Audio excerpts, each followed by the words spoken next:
Like, you don't need to have all these things, but you better have most of them. Family, friends, career, educational goals, plans for, you know, time outside of work, attention to your mental and physical health, etc. You know, that's what life is about. And if you don't have any of those things, well, then all you've got left is misery and suffering. So that's a bad deal for you. So once you set up that goal structure, let's say, and that's really in many ways that's what you should be doing at university. That's exactly what you should be doing, is trying to figure out who it is that you're trying to be, right? And you aim at that, and then you use everything you learn as a means of building that person that you want to be. And I really mean want to be. I don't mean should be, even those things are going to overlap. And it's important to distinguish between those, because that's partly, and this is back down to the micro-routine analysis. So if I'm saying, well, you're going to try to make yourself more industrious, okay, number one, specify your damn goals, because how are you going to hit something if you don't know what it is? That isn't going to happen. And often people won't specify their goals too, because they don't like to specify conditions for failure. So if you keep yourself all vague and foggy, which is real easy, because that's just a matter of not doing as well, then you don't know when you fail. And people might say, well, I really don't want to know when I fail, because that's painful. So I'll keep myself blind about when I fail. That's fine, except you'll fail all the time then. You just won't know it until you've failed so badly that you're done. And that can easily happen by the time you're 40. So I would recommend that you don't let that happen. So that's willful blindness, right? You could have known, but you chose not to. Okay, so once you get your goal structure set up, you think, okay, if I could have this life, it looks like that might be worth living, despite the fact that it's going to be, you know, anxiety-provoking and threatening, and there's going to be some suffering and loss involved and all of that. Obviously, the goal is to have a vision for your life such that, all things considered, that justifies your effort. Okay, so then what do you do? Well, then you turn down to the micro-routines. It's like, okay, well, this is what I'm aiming for. How does that instantiate itself day to day, week to week, month to month? And that's where something like a schedule can be unbelievably useful. Google Calendar. It's like, make a damn schedule and stick to it. Okay, so what's the rule with a schedule? It's not a bloody prison. That's the first thing that people do wrong. They say, well, I don't like to follow a schedule. Well, it's like, well, what kind of schedule are you setting up? Well, I have to do this, then I have to do this, then I have to do this, you know, and then I just go play video games, because who wants to do all these things that I have to do? It's like, wrong. Set the damn schedule up so that you have the day you want. That's the trick. It's like, okay, I've got tomorrow. If I was going to set it up so it was the best possible day I could have, practically speaking, what would it look like? Well, then you schedule that. And obviously, there's a bit of responsibility that's going to go along with that, because if you have any sense, one of the things that you're going to insist upon is that at the end of the day, you're not in worse shape than you were than at the beginning of the day, right? Because that's a stupid day. If you have a bunch of those in a row, you just dig yourself a hole and then you bury yourself in it. It's like, sorry, that's just not a good strategy. It's a bad strategy. So maybe 20% of your day has to be responsibility and obligation, or maybe it's more than that, depending on how far behind you are. But even that, you can ask yourself, okay, well, I've got these responsibilities. I have to schedule the damn things in. What's the right ratio of responsibility to reward?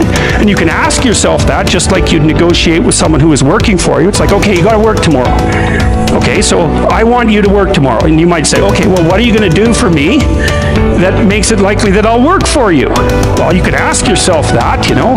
So maybe you do an hour of responsibility and then you play a video game for 15 minutes. I don't know, whatever turns your crank, man. But, you know, you have to negotiate with yourself and not tyrannize yourself. Like you're negotiating with someone that you care for, that you would like to be productive and have a good life. And that's how you make the schedule. It's like, and then you look at the day and you think, well, if I had that day, that'd be good. Great. You know, and you're useless and horrible, so you'll probably only hit it with about 70% accuracy, but that beats the hell out of 0. Right? And if you hit it even with 50% accuracy, another rule is, well, aim for 51% the next week, or 50.5% for God's sake, or because you're going to hit that position where things start to loop back positively and spiral you upward. And so that's one way that you can work on your conscientiousness, is to plan a life you'd like to have. And you do that partly by referring to social norms. That's more or less rescuing your father from the belly of the whale, but the other way you do that is by having a little conversation with yourself about, as if you don't really know who you are, because you know what you're like. You won't do what you're told. You won't do what you tell yourself to do. You must have noticed that. It's like you're a bad employee and a worse boss, and both of those work, for you. You don't know what you want to do, and then when you tell yourself what to do, you don't do it anyway. So you should fire yourself and find someone else to be. But my point is that you have to understand that you're not your own servant, so to speak. You're someone that you have to negotiate with, and you're someone that you want to present the opportunity of having a good life to. And that's hard for people because they don't like themselves very much. So, they're always like cracking the whip and then procrastinating, and cracking the whip and then procrastinating, and it's like, God, it's so boring and such a pathetic way of spending your time. And you know what that's like, because you probably waste like 6 hours a day. And I think we did an economic calculation about that a while back, right? Your time's probably worth $50 an hour, something like that. I mean, you're not getting paid that now, but you're young, and so this is investment time, and what you do now is going to multiply its effects in the future. So let's say it's $50 an hour, which is perfectly reasonable. So if you waste 6 hours a day, and you are, then you're wasting about $2,000 a week, or about $100,000 a year. So go ahead, but that's what it's costing you every hour. And you need to know what your damn time is worth. So let's say it's not $50, it's 30, whatever. Maybe it's 100, it's somewhere in that range. One of the things you should be asking yourself is, when you spend an hour, was that, what if I paid someone $50 to have had that hour? And if the answer is no, it's like, well, maybe you should do something else with your time. And it depends on whether or not you think that your time's worthwhile. But the funny thing about not assuming that is, if you assume your time isn't worthwhile, what happens is you don't just sit around sort of randomly in a state of responsibility-less bliss. What you do is you suffer existentially. And so that seems like a stupid solution. If you take people, and I've told you this, and you expose them voluntarily to things that they are avoiding and are afraid of, that they know they need to overcome in order to meet their goals, their self-defined goals. If you can teach people to stand up in the face of the things they're afraid of, they get stronger. And you don't know what the upper limits to that are, because you might ask yourself, if for 10 years, if you didn't avoid doing what you knew you needed to do, by your own definitions, right, within the value structure that you've created, to the degree that you've done that, what would you be like? Well, there are remarkable people who come into the world from time to time, and there are people who do find out over decades-long periods what they could be like if they were who they were, if they spoke their being forward. And they get stronger and stronger and stronger, and we don't know the limits to that. We do not know the limits to that. And so you could say, well, in part, perhaps the reason that you're suffering unbearably can be left at your feet, because you're not everything you could be, and you know it. And of course, that's a terrible thing to admit, and it's a terrible thing to consider, but there's real promise in it, right? Because it means that perhaps there's another way that you could look at the world, and another way that you could act in the world, so what it would reflect back to you would be much better than what it reflects back to you now. And then the second part of that is, well, imagine that many people did that, because we've done a lot as human beings. We've done a lot of remarkable things, and I've told you already, I think before, that today, for example, about 250,000 people will be lifted out of abject poverty, and about 300,000 people attached to the electrical power grid. We're lifting people out of poverty collectively at a faster rate that's ever occurred in the history of humankind by a huge margin, and that's been going on unbelievably quickly since the year 2000. The UN had planned to have poverty between 2000 and 2015, and it was accomplished by 2013. So there's inequality developing in many places, and you hear lots of political agitation about that. But overall, the tide is lifting everyone up, and that's a great thing. And we have no idea how fast we could multiply that if people got their act together and really aimed at it. Because, my experience is with people that we're probably running at about 51% of our capacity. You can think about this yourselves. I often ask undergraduates how many hours a day you waste, or how many hours a week you waste, and the classic answer is something like 4 to 6 hours a day. Inefficient studying, watching things on YouTube that not only do you not want to watch, that you don't even care about, that make you feel horrible about watching after you're done. That's probably 4 hours right there. And you think, well, if your time is worth $20 an hour, which is a radical underestimate, it's probably more like 50 if you think about it in terms of deferred wages. If you're wasting 20 hours a week, you're wasting $50,000 a year. And you are doing that right now. And it's because you're young, wasting $50,000 a year is a way bigger catastrophe than it would be for me to waste it, because I'm not going to last nearly as long. And so if your life isn't everything it could be, you could ask yourself, well, what would happen if you just stopped wasting the opportunities that are in front of you? You'd be who knows how much more efficient. 10 times more efficient. 20 times more efficient. That's the Pareto distribution. You have no idea how efficient people get. It's off the charts. Well, and if we all got our act together collectively and stopped making things worse, because that's another thing people do all the time, not only do they not do what they should to make things better, they actively attempt to make things worse because they're spiteful or resentful or arrogant or deceitful or homicidal or genocidal or all of those things all bundled together in an absolutely pathological package.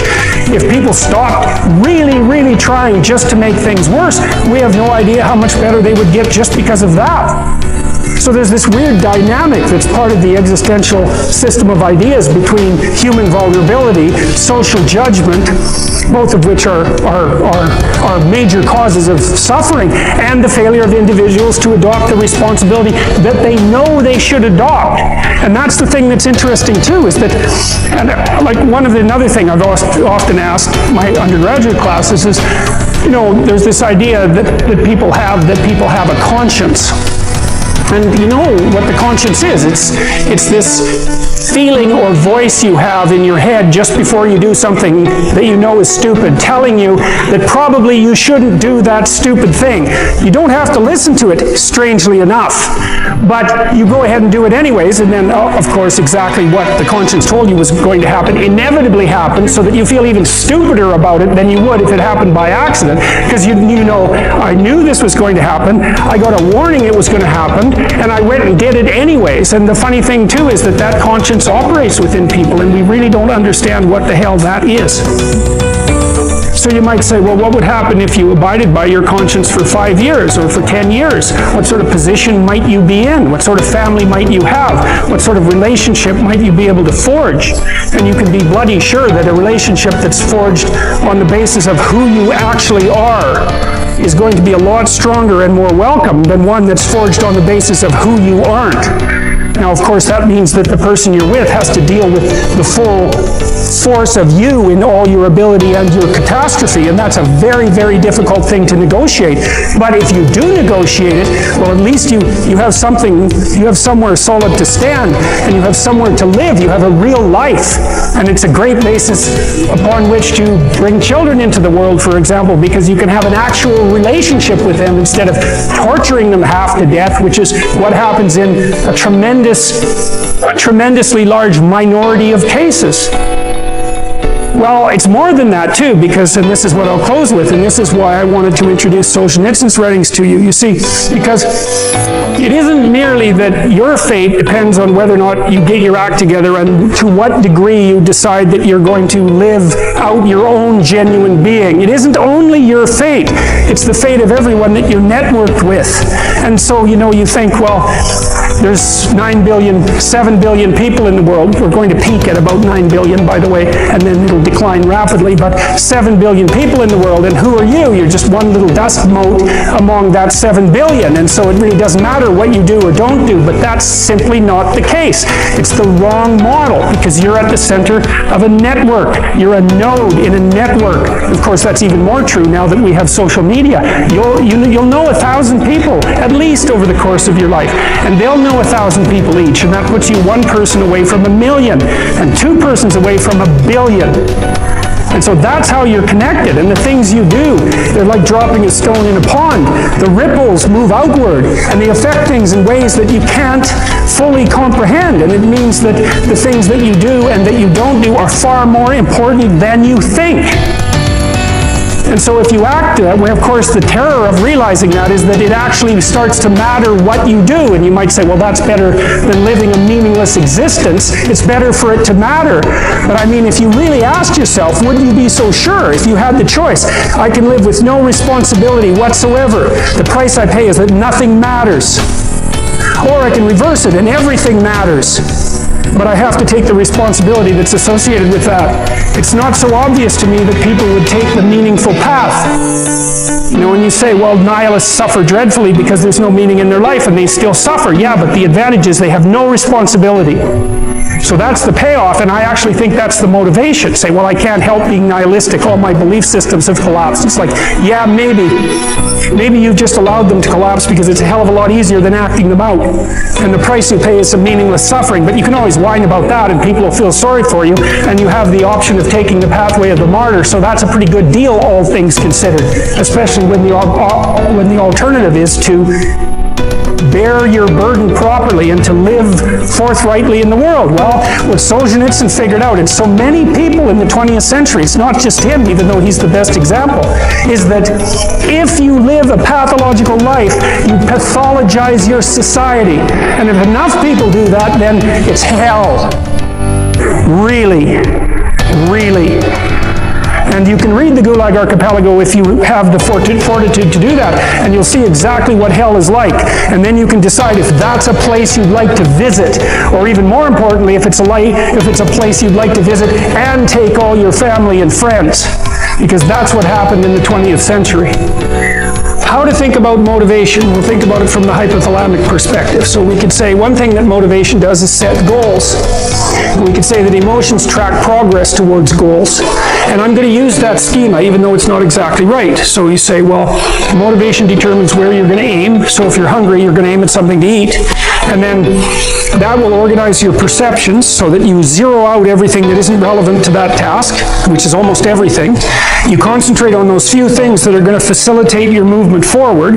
When you encounter those things, that produces positive emotion as you move through the world towards your goal, and you see that things are laying themselves out that facilitate your movement forward. Those things cause positive emotion. And if you encounter anything that gets in the way, then that produces negative emotion, and it can be like threat, because you're not supposed to encounter something that gets in the way. It can be anger, so that you move it away. It can be frustration, disappointment, grief. Those would, if you had a response that serious to an obstacle, it would probably punish the little motivated frame right out of existence. You know, so you walk downstairs and, I don't know, the contracting company has set a wrecking ball through your kitchen. It's like, that's going to be disappointing. You're not going to keep eating the peanut butter sandwich in the rubble. That little frame is going to get punished out of existence, and some new goal is going to pop up instead. And, you know, one of the things we're going to try to sort out is how do you decide when you've encountered an obstacle that's so big that you should just quit and go do something else, because that's not obvious. You know, and you can get into counterproductive persistence pretty easily. So we don't know how people solve that problem. It's a really complicated one. So anyways, we're going to work on that scenario. Your hypothalamus pops up micro goals that are directly relevant to biological survival. That produces a frame of reference. So it's not a goal, it's not a drive, and it's not a collection of behaviors. It's a little personality. And the personality has a viewpoint, it has thoughts that go along with it, it has perceptions, it has action tendencies, all of that. You can see this in addiction, most particularly. So one of the things that you find often with people who are alcoholic is they lie all the time.